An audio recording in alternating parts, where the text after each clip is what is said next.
and you can't use them.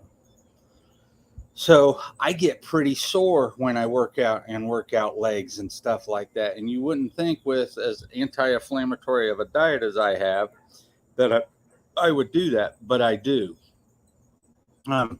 Nutrition, we see biotin low on me, and these are all things that your body will start to take and use as energy.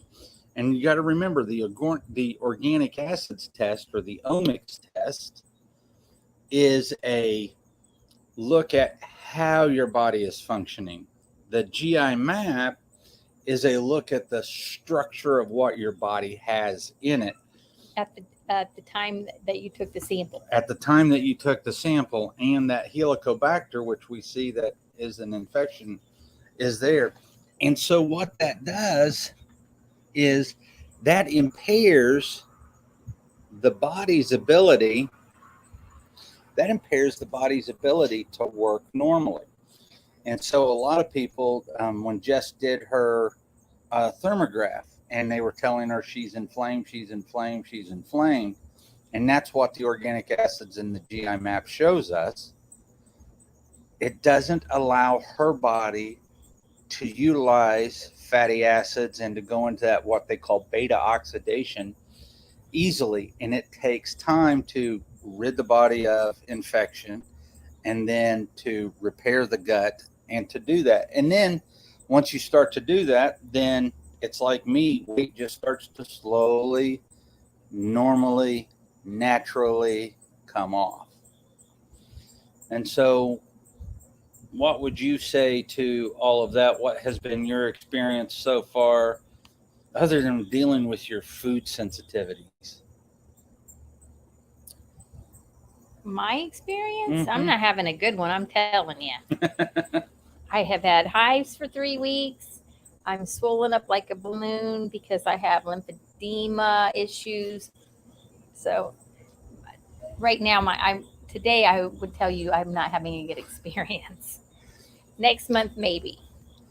Well, and that's the whole idea behind all of this. It's to continue to work on it and to continue to take the wrinkles in the body and iron it out.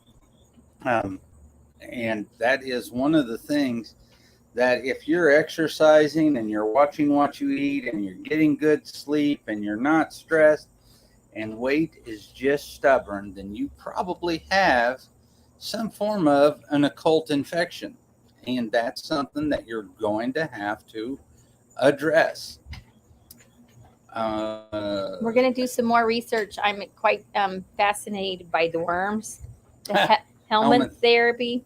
So apparently, if you give your body something to actually attack that it needs to, like worms, and you can give yourself worms by drinking the ovum, but you have to get good ovum, so don't just go out and get a worm. But it'll attack the worms, which it should be attacking, and then it will learn not to attack itself.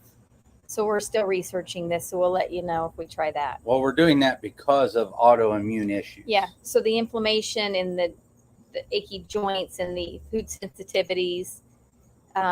What's the Danlos? Ehlers-Danlos and mast cell activation. So we're still going to research it. But if I try it, which I probably will, maybe I will let you know how that works out. But I've done a little bit of research on it, and it's supposed to have phenomenal responses for people, especially that have autoimmune disorders such as irritable bowel, ulcerative colitis, Crohn's, lupus. Because if you give your body something really to attack, then it'll stop attacking self, and then it'll learn to recognize self, and you build tolerance. Yeah. So in that line, think about what she said, which was the body will prioritize the infection, and so it will start to go after that infection. And that's no different than if you have any other type of infection and your body's using its allotted energy, because it can only burn so much energy in a day. and so, or make so much energy in a day. And if it has to prioritize that to the immune system, then you're not going to digest. And that's when we start to get malabsorptive conditions. I cut you off, sorry. Well, I was going to say that don't just go out and try to give yourself worms. There's actually a specific worm that can't live in the human body more than 2 to 3 weeks. So your body will automatically clear it out. So if you're healthy enough, I should say, your body should clear out the worms in 2 to 3 weeks. So we're going to do some more research. We might bring that to you soon. And so the last thing that we're going to do here is today is the first day of the challenge. And so if you would all see it within your hearts to... We'll tell them what the challenge is. We're riding bikes again to raise money and awareness for childhood cancer.